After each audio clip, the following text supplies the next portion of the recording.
If you've ever tried to manage complex character movements using Blender's native NLA editor, you know it can feel a bit, well, intimidating. It's powerful, sure, but it's not exactly the most intuitive way to work when you're trying to layer a walk cycle with a hand wave and a head turn all at once.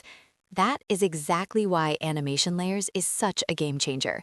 It takes that underlying NLA power and wraps it in a standard, easy-to-use layer interface that stays right in your 3D viewport.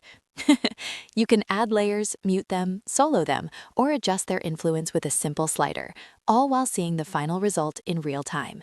It's an absolute must-have for mocap cleanup. You can use the Extract Marked Keyframes tool to turn messy data into clean poses in seconds. Plus, with the Smart Bake feature, you can merge your layers back down without ending up with a keyframe on every single frame. It keeps your curves clean and manageable. If you're serious about character animation in Blender, this is the tool that makes the process actually feel fun.